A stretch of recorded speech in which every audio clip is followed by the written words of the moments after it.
प्रिय विद्यार्थियों, आज के लेक्चर में मैं आप सभी का बहुत बहुत स्वागत करता हूं। आज हम समांतर श्रेणी में पढ़ेंगे समांतर श्रेणी का व्यापक पद और इस पर आधारित प्रश्नों को हल करेंगे। यानी कि प्रश्नावली 5B में इस पर आधारित प्रश्न है, तो हम प्रश्नावली 5B को हल करेंगे। आइए देखते हैं श्रेणी का व्यापक पद क्या होता है। हम पिछले लेक्चर्स में ये पढ़ चुके हैं कि यदि हमारे पास प्रथम पद A और सारवंतर D है तो हमने एक समीकरण बनाई थी, मानक समीकरण या व्यापक श्रेणी, व्यापक श्रेणी, समांतर श्रेणी। तो हमारी क्या बनती थी? A, दूसरा पद हो जाता था A प्लस D, तीसरा पद हो जाता था A प्लस, इसमें D जोड़ते चले जाते थे तो A प्लस 2D, चौथा पद इसमें D जोड़ेंगे A प्लस 2D में तो कितना हो जाएगा? A plus 3D। ऐसे एक D और जोड़ देंगे तो A plus 4D, A plus 5D, और ये हमारी अनंतक श्रेणी हम इस तरीके से बना सकते हैं। तो इसमें हम ध्यान से देखें, यदि हम इसको कह दें A1 पहला पद, A2 दूसरा पद, A3 तीसरा पद, A4 चौथा पद, A5 पांचवा पद, A6 छठवां पद। तो हम क्या देखते हैं? देखिए, पहले पद में D नहीं है, यानी यहाँ पर D का मान नहीं है, शून्य है। दूसरे पद में D कितनी है? 1D है। तीसरे पद में 2D है, चौथे पद में 3D है, पांचवें पद में 4D है, छठवें पद में 5D है। हम देखते क्या है कि जो हमारी पद की संख्या है D वहां पर हमसे एक कम है। यहाँ पर पद दूसरा है, D 1 है, पद तीसरा है, तीसरे से एक कम यानी 2, D की संख्या 2D है। पद चौथा है, 4 से एक कम यानी 3, तो D की संख्या 3 है। पद छठा है 5D, यानी D की संख्या एक कम है।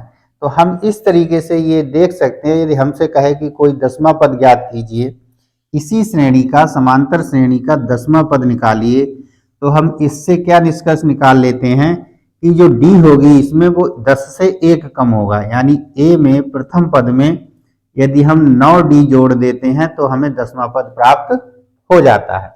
यदि हमसे कोई कहता है कि 50वां पद ज्ञात कीजिए, तो यहाँ पर भी वही नियम, A में हम पद की संख्या 50 है, एक कम यानी 49D को जोड़ देंगे तो हमें 50वां पद ज्ञात हो जाएगा। यानी कि हम इस विधि से कोई भी पद ज्ञात कर सकते हैं। यदि हम कहें, एक हम मान लेते हैं संख्या n, कि हमसे कहा गया कि nवां पद ज्ञात कीजिए, तो nवां पद क्या होगा हमारे पास? जैसे 50 था, 50 की जगह क्या है? n। तो यदि हमसे nवां पद पूछा जाएगा an, तो हम a में कितने जोड़ देंगे? n से एक कम। अब n से हम ऐसे तो घटा नहीं सकते, तो एक कम n में एक कम क्या होगा? n-1। तो n-1D हम इसमें जोड़ देंगे तो हमें nवां पद प्राप्त हो जाएगा। यही आपका व्यापक पद कहलाता है, समांतर श्रेणी का व्यापक पद या समांतर श्रेणी का nवां पद। ठीक, अब ये हमारे पास एक तरीके से सूत्र है।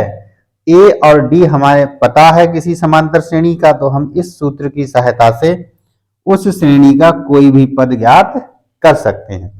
अगर हमसे कह दिया श्रेणी का 1000वां पद ज्ञात कीजिए, A और D पता है तो n की जगह हम 1000 रख देंगे, तो हमें A 1000 यानी 1000वां पद उस समांतर श्रेणी का प्राप्त हो जाएगा।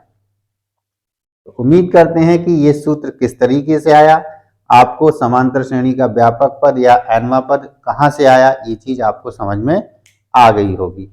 अब हम इस पर आधारित कुछ प्रश्न करते हैं, आइए समझते हैं।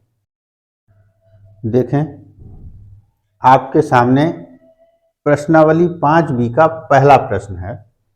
पहला प्रश्न कह रहा है, प्रत्येक अनुक्रम के 5 पद लिखिए तथा संगत श्रेणी ज्ञात कीजिए।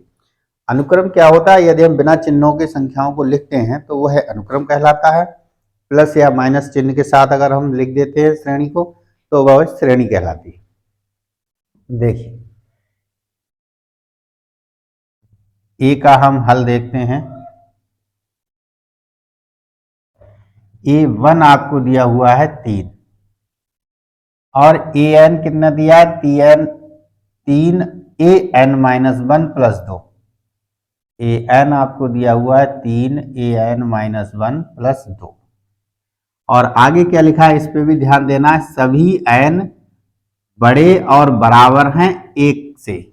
यानी यहाँ पर जो भी आप एन इस अनुक्रम में लेंगे वो एक के बराबर हो सकता है या उससे बड़ा हो सकता है, उससे कम नहीं हो सकता।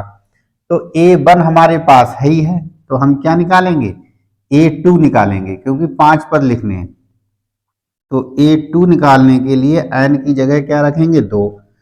तो यहाँ 3, यहाँ पर 2 में से 1 घटा देंगे तो 1 बचेगा प्लस 2, यानी कि 3। अब A1 का मान आपको दे रखा है 3, बीच में कोई चिन्ह नहीं है, गुणा आ जाएगा प्लस 2। हल कर लीजिए, 3 तिया 9, इनकी गुणा हो गई और 2 जुड़ गए, 9 और 2 11।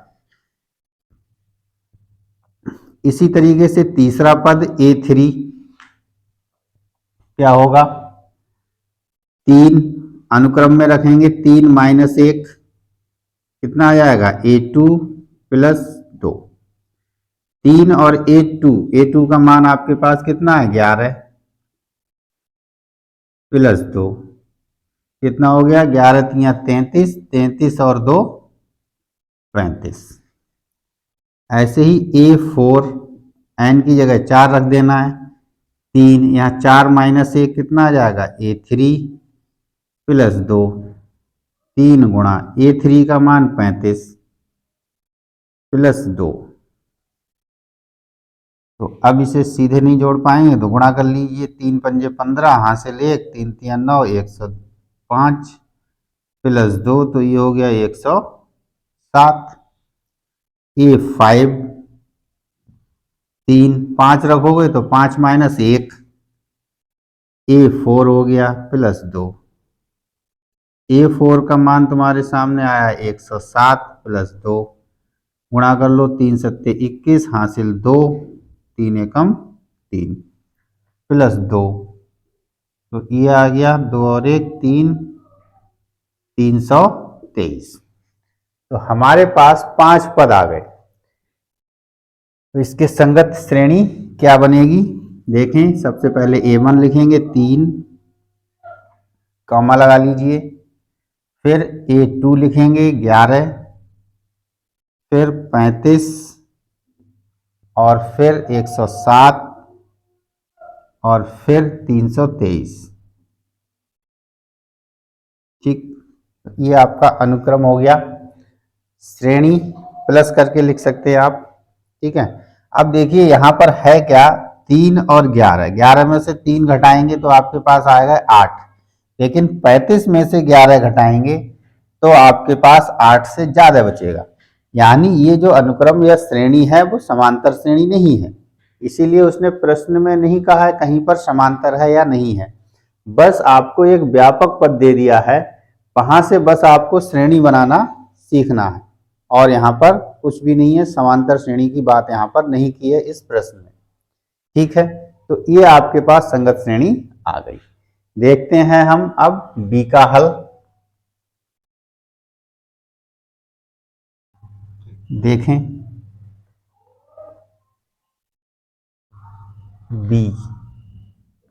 बी में आपको A1 दिया हुआ है -1 और AN आपको दिया हुआ है AN -1 बटे में n, और n क्या है, 2 से बड़ा या उसके बराबर, ठीक है। तो 1 तो हमें वैसे भी नहीं रखना है, तो 2 रख सकते हैं, यहाँ 2 रखें, 2 माइनस 1 रह जाएगा बटे में 2। A1 का मान -1, तो ये हो गया -1 बटे, तो A2 आपका आ गया -1 बटे 2। अब तीसरा पद यानी A3, तो यहाँ n की जगह 3 रखेंगे, यहाँ 3 रखेंगे तो 3 में से 1 घटाएंगे 2 बचेंगे, यहाँ पर 3 रखेंगे। A2 का मान आपके पास आया -1 बटे 2 और बटे में 3। यहाँ पर क्या होता है, पास पास वाली संख्याओं की गुणा हो जाती है, तो ये होगा -1 बटे 2 गुणा 3, यानी -1 बटे 6। ऐसे ही A4 आप निकालेंगे, चौथा पद, तो यहाँ 1 कम हो जाएगा, रह जाएगा A3/4 आ जाएगा, n का मान 4। ये रखेंगे 1/6/4, पास पास वालों की गुणा हो जाएगी तो -1/6 चौक 24। पांचवा पद A5,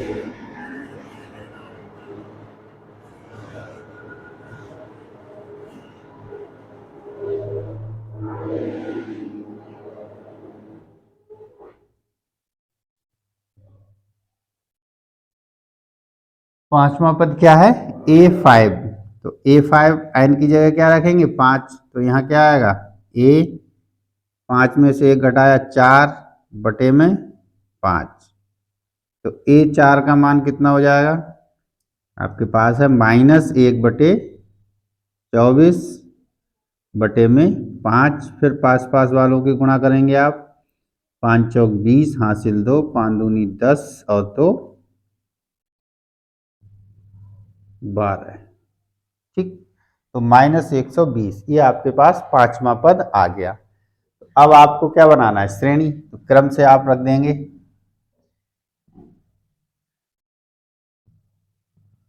आपके पास श्रेणी क्या आ जाएगी -1,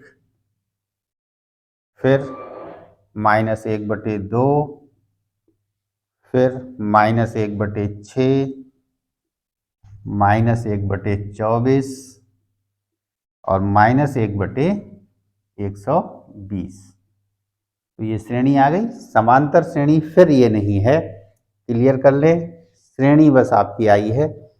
इसमें एक निश्चित पैटर्न आपको मिलेगा, एक निश्चित संख्या नहीं जुड़ रही होगी लेकिन एक निश्चित पैटर्न मिलेगा, इसलिए ये श्रेणी है। अब देखते हैं सी का हल। देखें यहां पर प्रश्न संख्या सी में क्या दे रखा है, A1 और A2 आपको बराबर दे रखी है। क्या दे रखा है A1 और A2 दोनों के मान बराबर 2 दे रखा है, और AN आपको दे रखा है AN-1 -1, जहां n जो है 2 से बड़ा है, तो A1 A2 हमारे पास है ही, तो n 2 से बड़ा रखेंगे, यानी तीसरा पद A3, तो 3 में से 1 घटाया 2 -1, A2 का मान कितना है 2, 2 में से 1 घटा देंगे 1। ऐसे ही चौथा पद निकालेंगे तो A4, यहाँ पर 4 - 1 3 -1, तीसरा पद आया 1, 1 में से 1 घटा दिया 0। पांचवा पद तो ये हो जाएगा A4 -1, 0 में से 1 घटा दिया, क्या आ गया -1, ठीक। तो ये आपके पास 5 पद आ गए, तो श्रेणी क्या बन जाएगी 2 2, फिर 1 0 -1, ठीक। ये आपके पास श्रेणी आ जाएगी। इस तरीके से आपने देखा कि यदि हमारे पास किसी भी श्रेणी का व्यापक पद है तो हम उस व्यापक पद की सहायता से पूरी श्रेणी को ज्ञात कर सकते हैं, या उस श्रेणी का कोई भी पद ज्ञात किया जा सकता है। देखते हैं अगला प्रश्न। देखें प्रश्न संख्या 2, निम्नलिखित समांतर श्रेणियों में रिक्त खानों के पदों को ज्ञात कीजिए। यानी ये जो भी प्रश्न दिए हैं सब समांतर श्रेणी है। क्या है समांतर श्रेणी, यानी कि समांतर श्रेणी है तो A + D, A + 2D, A + 3D, A + 4D and so on, इस तरीके की श्रेणी होंगी। अब देखिए यहाँ पर पहला जो क्वेश्चन है उसमें आपको 2 पद दिए हुए हैं और बीच का पद आपसे पूछा गया है, ठीक। तो इसे देखिए हम कैसे हल करते हैं। पहले खंड को हमें हल करना है, तो यहाँ पर A1 आपको 2 हो गया, A2 आपको पता करना है और A3 आपके पास 26 है, ठीक है। तो या तो आप क्या करें, पहले आप D को ज्ञात कर लें। A आपके पास है A1, या आप इसे लिख सकते हैं A आपके पास 2 है और A3 आपके पास 26 दिया हुआ है, ठीक। तो प्रथम पद दिया हुआ है और तीसरा पद दिया हुआ है, इसकी सहायता से हम D निकाल सकते हैं। क्या निकाल सकते हैं D, देखें हमारे पास जो सूत्र होता है वो ए एन बराबर A plus N minus one into D होता है। हमारे पास तीसरा पद है तो यहाँ लिखेंगे ए थ्री बराबर A plus N minus one का मतलब 3 माइनस एक, एन की जगह 3, 3 माइनस एक 2 डी। वैसे भी तीसरा पद क्या होता है ए प्लस टू डी, डायरेक्ट भी आप लिख सकते थे, लेकिन इस सिस्टम से हम समझेंगे तो इसी सिस्टम से हम सारे पांचों खंड कर लेंगे। तो ए थ्री बराबर ए प्लस 2d। अब ए थ्री का मान कितना है 26, 26 लगा देंगे हम, और ए का मान भी हमारे पास है प्रथम पद, प्रथम पद कितना है 2, तो यहाँ 2 आ जाएगा 2d। 2 को इधर पक्षांतर कर दीजिए तो 26 माइनस 2 बराबर 2d। 26 में से 2 घट गए 24, 24 बराबर 2d। तो d बराबर क्या आ जाएगा, 2 को इधर भेजेंगे तो भाग में आ जाएगा ये 24/2, 12, 12/1 यानी 12। तो d का मान कितना आ गया 12 आ गया। अब ये जो पद है बीच वाला वो श्रेणी का दूसरा पद है, तो दूसरा पद क्या होता है a2, इसमें रख लीजिए n की जगह 2 तो a2 मिल जाएगा, a प्लस 2 माइनस 1 d यानी सिंगल d बचेगा, a प्लस d रह जाएगा। व्यापक जो हमारी समांतर श्रेणी है उसमें क्या होता है पहला पद a, दूसरा a प्लस डी, तीसरा a प्लस 2d, फिर a प्लस 3d। तो यहाँ से डायरेक्ट हम लिख सकते हैं a2 बराबर a प्लस डी। तो a2 हमारे पास क्या आ जाएगा, a का मान तो है 2 और d का मान हमने कितना निकाल लिया 12, 12 और 2 कितना हो गया 14, यानी जो खाली जगह है इस बॉक्स में हम कितना भर देंगे 14 आ जाएगा। बॉक्स की जगह पर मान कितना आ जाएगा बराबर 14। ये आंसर हमारा हो गया, या आप इसमें भर के दिखा सकते हैं, यानी 2 बॉक्स की जगह 14 फिर 26। ठीक, ये आंसर हो गया। इस तरीके से हमने पहला पार्ट हल किया। अब देखते हैं हम इसका सेकंड पार्ट। सेकंड पार्ट का हल देखें, बिल्कुल इसी तरीके से करना है हमें सेकंड पार्ट में। यहां देखिए अब हमारे पास a नहीं है, दूसरा पद दिया हुआ है और हमें चौथा पद दिया हुआ है, तो यहां हम लिखेंगे a2। दूसरा पद हमें कितना दिया हुआ है a2 बराबर 13 और a4 यानी चौथा पद हमें दिया हुआ है a4 बराबर 3। ठीक, तो a2 में हम अपना व्यापक पद के हिसाब से हम a2 को लिखेंगे। तो a2 को हम क्या लिख सकते हैं, a2 बराबर a plus N minus 1 into d. तो यहां पर a2 बराबर क्या हो गया a plus N minus 1 into D होता है हमारा व्यापक पद, ए एन बराबर a plus N minus 1 into d, ये व्यापक पद होता है। कट रहा है आगे,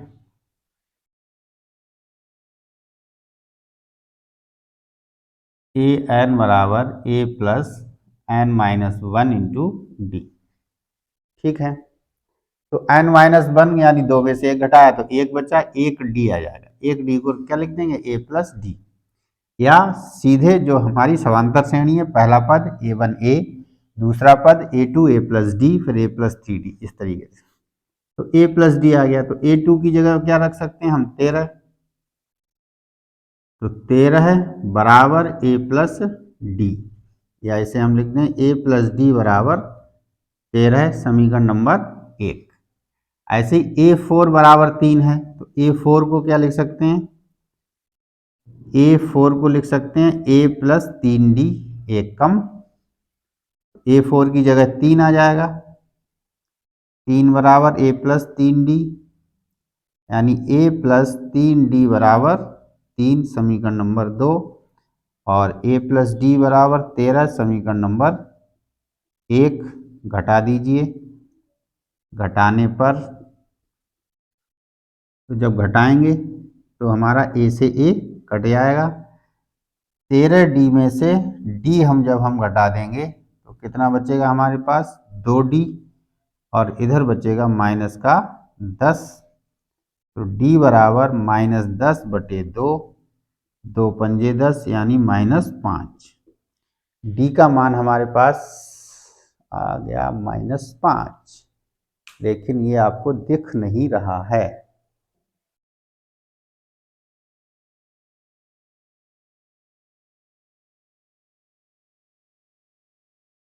ठीक है, अब देख रहा है D बराबर कितना आया -5। ठीक, तो D -5 हो गया, तो हमें अब क्या निकालना पड़ेगा, A का मान निकालना पड़ेगा। तो D का मान हम समीकरण 1 में रख देते हैं। तो देखें, इधर आ जाएं।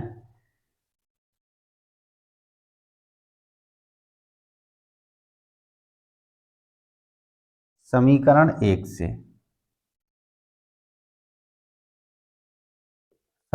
1 से क्या हो जाएगा, A + D बराबर 13, D की जगह -5। D की जगह हमने रख दिया -5 बराबर 13, तो A बराबर 13, -5 इधर गए, +5 हो गए, 13 5 18। A का मान 18 आ गया, यानी जो पहला बॉक्स है हमारा उसमें मान क्या आ जाएगा 18। दूसरा है ही, तीसरा हमें निकालना है यानी A3। तो A3 हमारे पास क्या होगा, A + 2D। A का मान अब हमारे पास आ चुका है 18 + 2, D का मान आ चुका है -5, रख देंगे।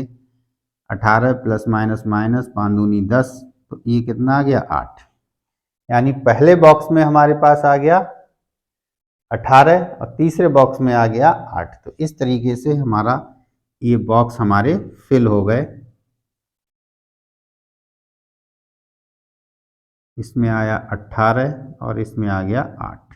ठीक, तो ये हमारा आंसर हो गया। ठीक है, इसी तरीके से हम प्रश्न संख्या 3 और आगे के प्रश्न भी हल कर लेंगे। देखें थर्ड पार्ट का हल। थर्ड पार्ट में हमारे पास पहला हमें मान दिया हुआ है 5, यानी पहला क्या होता है, प्रथम पद A बराबर 5, और यहाँ दूसरा, तीसरा, चौथा पद हमें दिया हुआ है A4 बराबर 9 सही 1/2। तो चौथे पद में ही हम व्यापक पद लगाते हैं, A + n-1 × D। तो ये हो गया A + 3D, 2 ने 18, 1 19/2।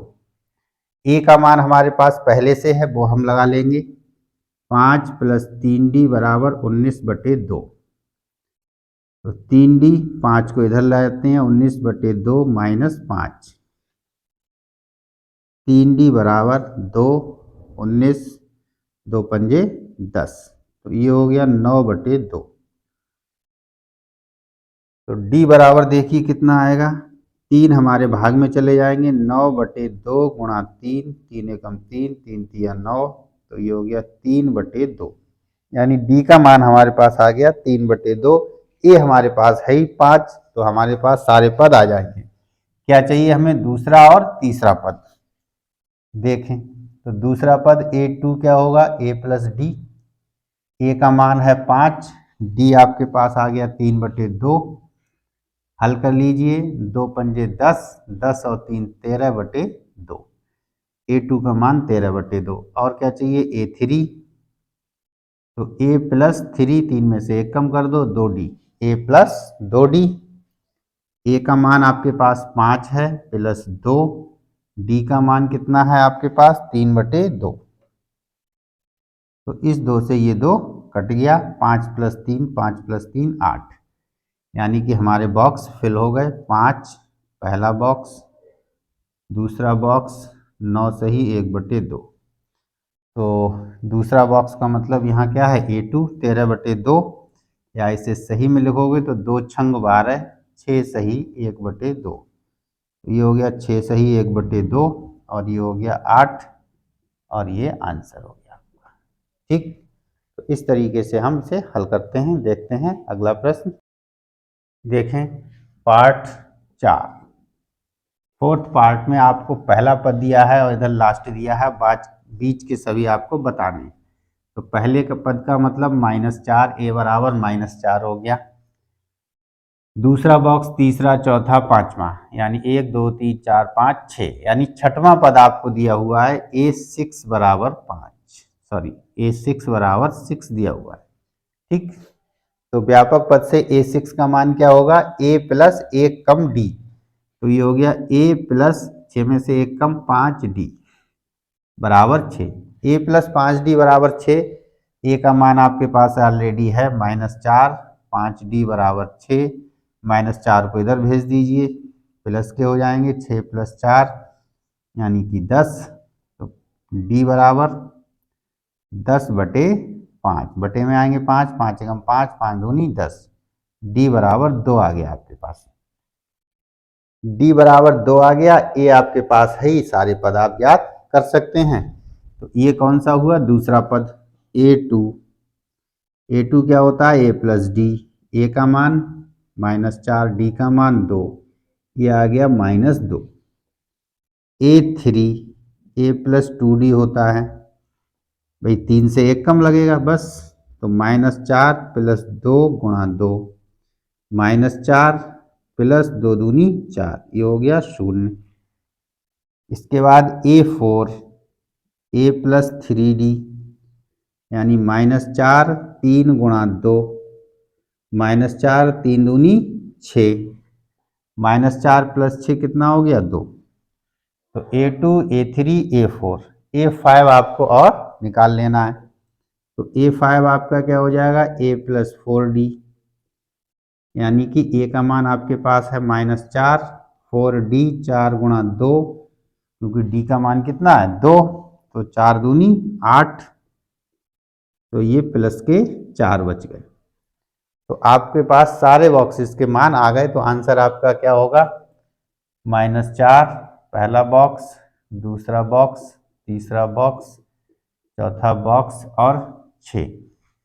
तो पहले बॉक्स का मतलब A2 -2, दूसरे बॉक्स का मतलब A3 0, तीसरे बॉक्स का मतलब A4 2, और यहाँ जो चौथा बॉक्स है उसका मतलब A5 और इसका मतलब 4। इस तरीके से ये आपकी फिल होगी। ठीक है, अब आपको बड़ा इजी लगने लगा होगा, क्योंकि प्रोसेस सभी पार्ट्स का एक ही प्रोसेस से हम क्वेश्चन हल कर रहे हैं। अब हम देखते हैं पार्ट 5th। पांचवें पार्ट में आपको पहला पद नहीं दिया हुआ है, दूसरा पद दिया हुआ है, तीसरा, चौथा, पांचवा नहीं दिया हुआ है और छठा दिया हुआ है। यानी हम देखते हैं क्या दिया है हमें। A2 दिया हुआ है 38, तो A2 को हम क्या लिखेंगे? व्यापक मान से A प्लस D। ठीक, A प्लस D बराबर कितना हो गया? 38, समीकरण नंबर 1। और जो अंतिम पद है वो कौन सा हुआ? पहला, दूसरा, तीसरा, चौथा, पांचवा, छठवा। तो ये हमें दिया हुआ है A6 बराबर -22, तो A6 क्या होगा? A प्लस 6 में से 1 कम 5D बराबर -22, समीकरण नंबर 2। अब 1 और 2 को हम हल कर लेते हैं। A प्लस D बराबर 38, समीकरण नंबर 1। घटाने पर चिन्ह बदल जाएंगे, माइनस माइनस माइनस, ये कट गया। 5D में से D घटा दिए, क्या बच गया? 4D। माइनस का है, ये भी माइनस का है, जुड़ जाएंगे। 8 और 2 10 का 0, हासिल लगा 1 2 और 1 3 और 3 6, तो ये आ गए -60। तो D बराबर -60/4, 4 से काट लीजिए, 4 एकम 4, इसे काटिए, 4 एकम 4, 2 बचा, 0 20 हो गए, 4 पंजे 20, तो ये आपके पास आ गया -15, यानी D का मान क्या आ गया? D बराबर -15। अब D आपने निकाल लिया है और यहाँ पहला बॉक्स ही आपको चाहिए, यानी पहला पद A का मान चाहिए। तो D का मान आप किसी भी समीकरण में रख सकते हैं, समीकरण नंबर 1 से। समीकरण 1 से क्या है?